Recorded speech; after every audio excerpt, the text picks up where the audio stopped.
အားလုံးပဲမင်္ဂလာပါဗျ BTV ကနေကြိုဆိုလိုက်ပါတယ်2026ကမ္ဘာဖလားပြိုင်ပွဲကြီး9ရက်မြောက်နေ့တော့ရောက်ရှိလာခဲ့ပါပြီ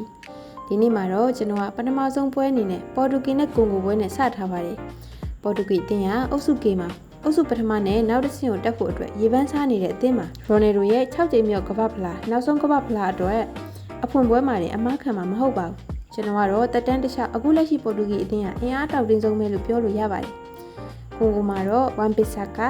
ဝဇာတို့လိုကစားသမားမျိုးတွေရှိနေတဲ့ကစားပုံအရတံပြန်တိုက်စစ်ကစားပြီးအနည်းရှိတဲ့အသင်းမှာ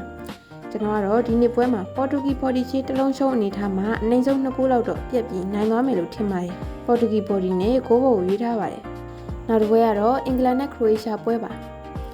ဒီနေ့သင်းဟာ2018ကမ္ဘာဖလားဆီမီဖိုင်နယ်မှာတွေ့ဆုံမှုပြီးအင်္ဂလန်တို့အရေးနိုင်ပြီးပြိုင်ပွဲထွက်ခဲ့ရမှုပါတယ်ဒီတစ်ခါမှာတော့သောမတ်တူဟဲလက်ထက်အင်္ဂလန်သင်းဟာချန်ပီယံဖြစ်ဖို့ရည်ပန်းစားနေတဲ့အသင်းတွေကတသင်းဖြစ်တာကြောင့်ခရိုအေးရှားကိုလက်စားချင်နိုင်မလားစိတ်ဝင်စားစရာပါ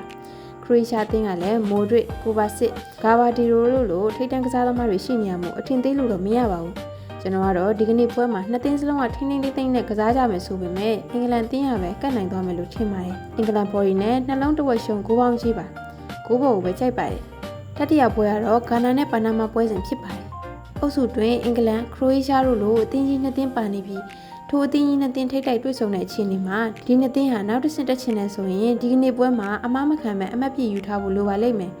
ဂါနာအသင်းကတော့စီမန်ညိုဂူဒက်ဝီလီယံတို့လိုကစားသမားကောင်းတွေရှိနေပေမဲ့ခြေစပွဲအောင်ပြီးနောက်ကစားတဲ့ပွဲ9ပွဲမှာတပွဲသာတည်ကြပြီး6ပွဲရှုံးနေထားတာပါခုလိုခြေနေဆိုးနေပါတယ်ဆိုအဓိကအသင်းကောင်းဆောင်တောမတ်ပါတီကပါဗီဇာပြဿနာကြောင့်ဒီပြိုင်ပွဲကိုဝင်ပြိုင်နိုင်မှာမဟုတ်တော့ပါဘူးပနာမာကတော့အသင်းလိုက်စုစည်းမှုအကောင်ပြီးကြစ်ကြစ်လေးလေးနဲ့ကစားရတဲ့အသင်းမှာဒီကနေ့ပွဲမှာတော့ကျွန်တော်ကညီကိုတို့နဲ့အကြိုက်ကွဲလွှဲနိုင်ပါတယ်လက်ရှိရှင်နေဆိုးနေတဲ့ဂါနာကိုပဲကြိုက်ပါတယ်တည်ရဆိုပြန်း90ရှုံးမဲ့ဂါနာဘော်ဒီကိုပဲရွေးထားပါတယ်ဗျဒီနေ့ကျွန်တော်ရွေးချယ်မှုတွေပြန်ပြောရရင်ပေါ်တူဂီနဲ့ကွန်ဂိုပွဲပေါ်တူဂီဘော်ဒီနဲ့ဂိုးဘော်အင်္ဂလန်နဲ့ခရိုအေးရှားပွဲအင်္ဂလန်ဘော်ဒီနဲ့ဂိုးဘော်ဂါနာနဲ့ပနာမာပွဲဂါနာဘော်ဒီလိုပဲဖြစ်ပါတယ်အဆုံးထိကြည့်ပြီးတဲ့ညီကိုများအားလုံးကျေးဇူးတင်ပါတယ်နောက်ဗီဒီယိုမှာပြန်တွေ့ကြမယ်နော်